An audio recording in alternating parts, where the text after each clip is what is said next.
주님만아 나서니모 어디든지 가오리다. 괴로우나 즐거우나 주만 따라가오리니 어느 누가 막으리까. 죽음이 늘 막으리까. 어느 누가 막으리까. 죽음이 늘 막으리까. 아골골짝 병들에도 복음 들고 가오리다. 소돔 같은 거리에도 살아가고 찾아가서 적의 몸에 지닌 것도 아낌없이 드리리다. 적의 몸에 지닌 것도 아낌없이 드리리다.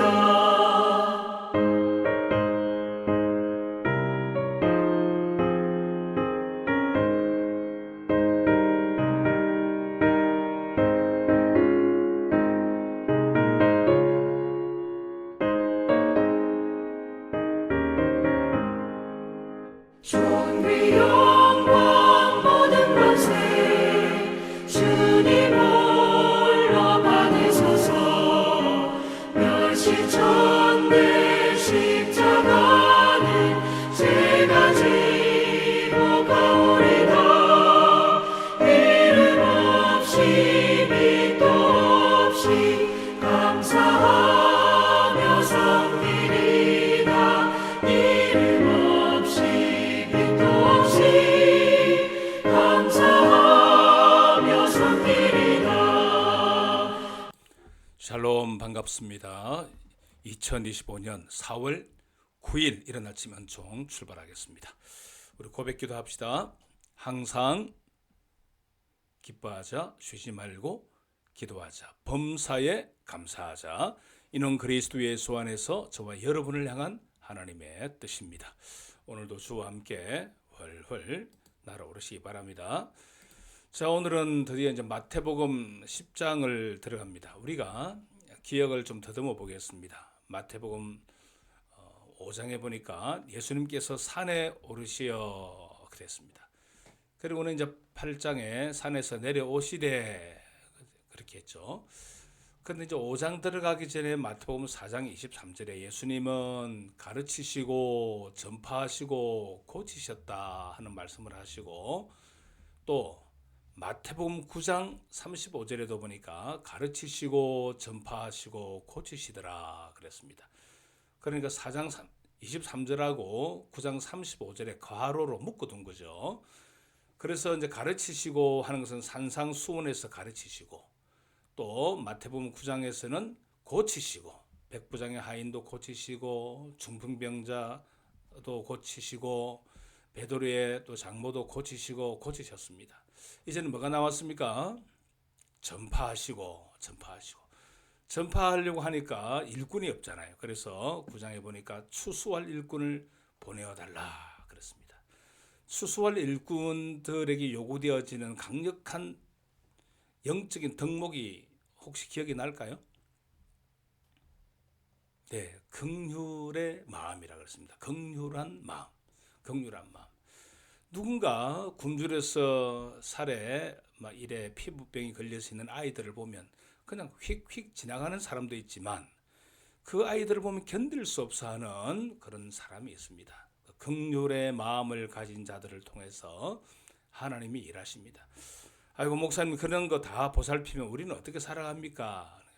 물론 불편하겠죠. 냄새 나는 사람도 만나야 되고, 까칠스러운 사람도 만나야 되고, 나의 사치스러운 거, 옷 사는 것도 좀 줄여야 되고, 불편을 감수해야 되죠. 근데 성경은 우리 하나님께서 그 모든 것을 아신다는 겁니다. 아신다. 다 아십니다. 우리의 70, 80, 90년의 생애를 우리 주님 다 아신다는 겁니다. 그래서 추수할 일꾼을 이제 부르시는데, 추수할 일꾼을 부르시는 그것에 대한 대응으로 이제 오늘 10장에 나옵니다. 누구를 부릅니까? 제자를 부르시는 겁니다. 가르치고 전파하시고 고치시는 이 사역을 위임하는 거죠. 제자들에게. 이 제자들이 12사도인데 12사도 이후에 이 모든 권한을 교회에 위임을 했습니다. 그럼 교회는 가르치고 전파하고 고치시고 이렇게 하는 겁니다. 그래서 교회가 가져야 될 가장 중요한 덕목이 뭡니까? 긍휼한 마음입니다. 긍휼의 마음을 가진 자들이 주변 사람들과 경쟁하고 자기 것 축적하고 자랑질하고 이렇게 하는 것은 예수님의 정신과 맞지 않죠. 뭐 어느 다른 사람을 비판할 의도는 없습니다. 우리가 우리 자신을 스스로 돌아봐야 됩니다. 예수님께서 우리에게 주신 것들을 잘 감당하기 위해서 우리는 기꺼이 불편을 감수하고 긍휼의 마음을 가지고 계속해서 자신을 쳐서 복종해서 이 아름다운 사명을 이 땅 살아가는 동안에 잘 감당해야 될 줄 믿습니다. 자, 10장 1절 한번 봅시다. 예수께서 그의 12제자를 부르사 더러운 귀신을 쫓아내며 모든 병과 모든 약한 것을 고치는 권능을 주시니라. 여기 이제 병은 고치는 거고, 예? 또 귀신을 쫓아내며 권능을 주신 거죠. 누구를 부르사? 12제자를 부르사. 그래서 이제 이 자기가 나는 능력이 있다, 나는 재미있다, 나는 힘이 있다 해석할 수 있는 게 아니고 이 제자의 길은 철저하게 부르심을 따라가는 겁니다. 우리 신학대학원에 이제 목회자로 입학을 공부를 하기 위해서 입학하러 갈 때, 혹은 또 목사 안수를 받기 전에 목사고시를 칠 때 반드시 물어보는 것이 당신이 목회자로 부르심을 받은 증거가 무엇입니까? 이렇게 물어봅니다. 당신이 하나님의 목사로 교사로 부르신 증거가 뭐냐? 이렇게 물어보거든요.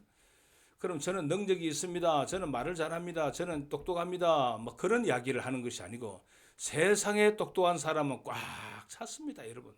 우리보다 똑똑한 사람이 얼마나 많은데요. 척하면 애하는 사람 많습니다. 척하면 삼척이라는 거 있잖아요. 다 압니다.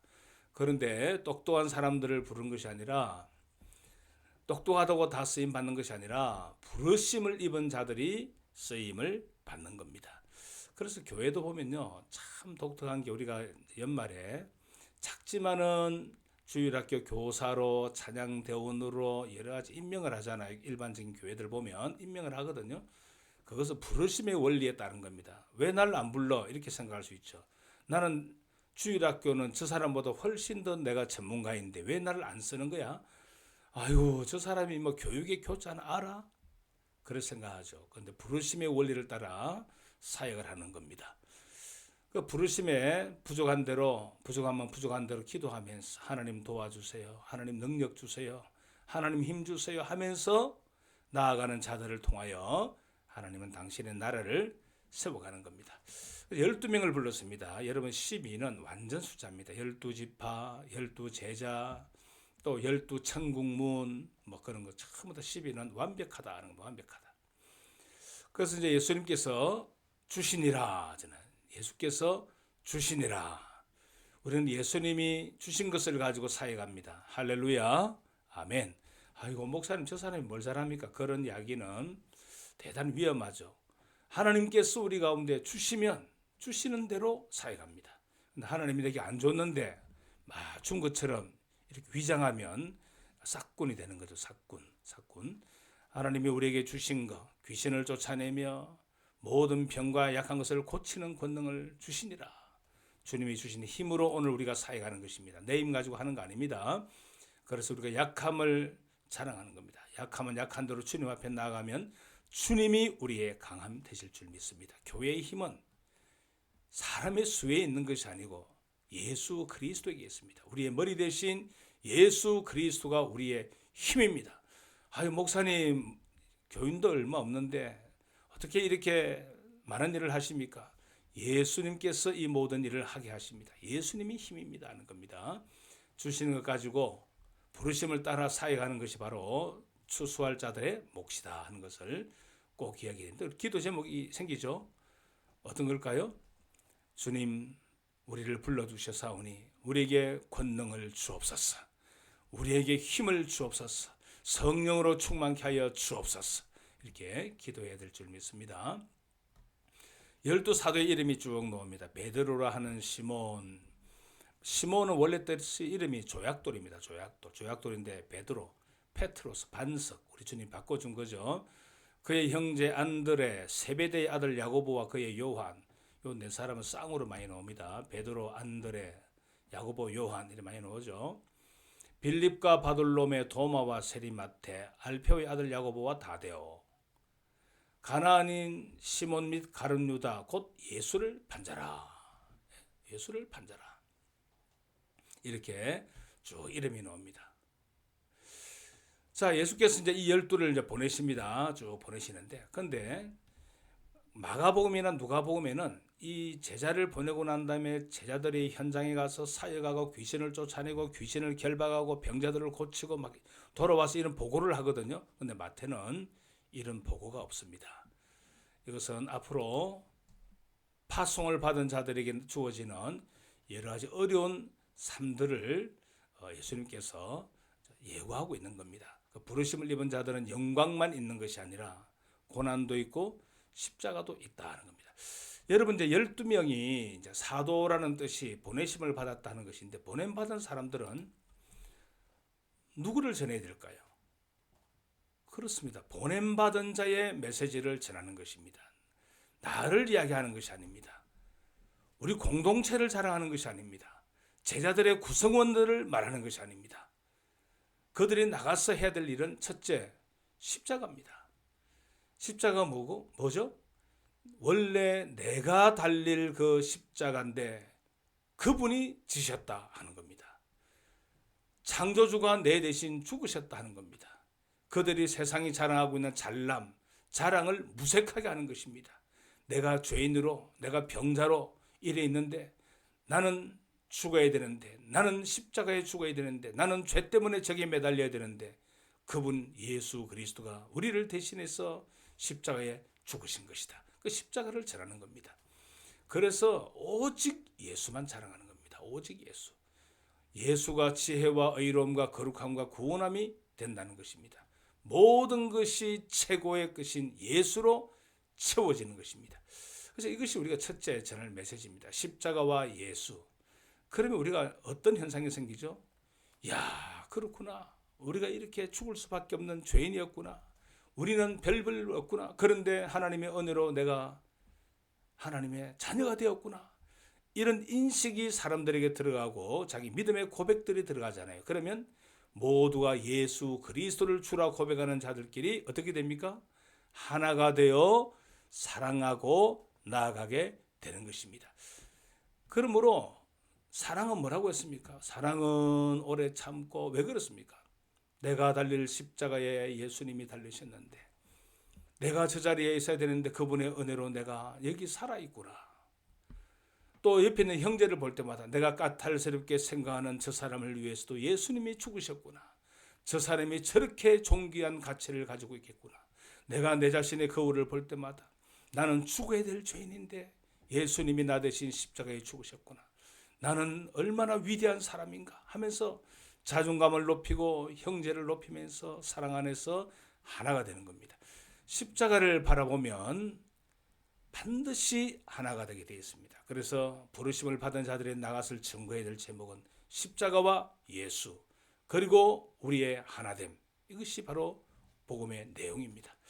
그럴 때 많은 것은 다 치료가 되고 회복이 되고 귀신들은 물러나고 다 하죠. 왜냐하면 악한 영들은요, 원수 마귀들은 할 수 없는 게 사랑입니다. 온갖 능력을 다 흉내내지만 이것들은 절대 사랑을 못 하거든요. 그래서 우리가 서로 사랑하고 십자가 바라보면 우리 가운데 있는 모든 악한 것들, 원수 마귀들이 결박받고 떠나가는 것입니다. 오늘 예수 그리스도 안에서 복음을 위해 부르심을 받은 저와 여러분은 오늘 만나는 이들에게 예수 그리스도의 십자가의 도를 전하고, 또 우리가 바라보는 형제와 내 자신, 거울 속에 비친 내 자신을 바라볼 때 우리가 얼마나 존귀한 자들인가, 그들은 얼마나 많은 사랑을 받고 있는가 생각하면서 하나됨을 이루어가는 믿음의 역사를 이루어내는 저와 여러분 될 수 있기를 주님의 이름으로 축원드립니다. 오늘 찬양 들으면서 오늘도 불러주신 주님께 감사하고 예수 이름 증거하면서 내 삶을 살아드리리라 작정하고 하루를 출발합시다. 찬양 들으면서 기도하겠습니다. 사랑하고 축복합니다.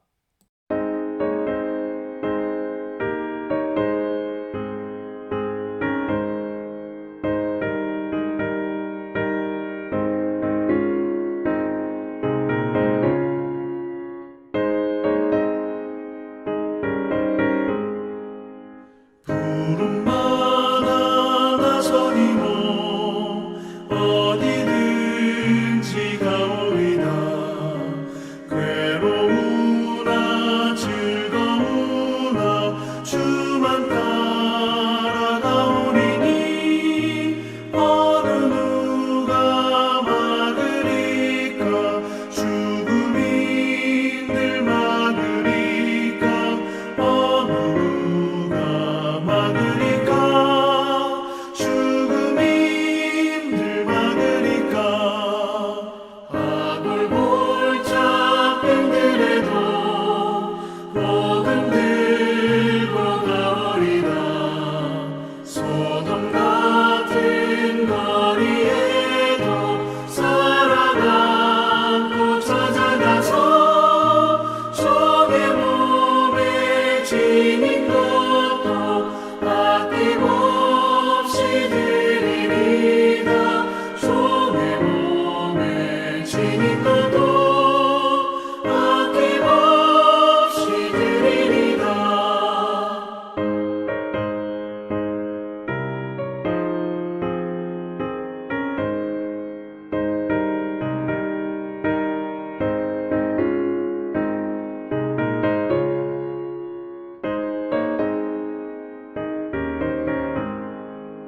존귀 영광 모든 권세 주님 홀로 받으소서.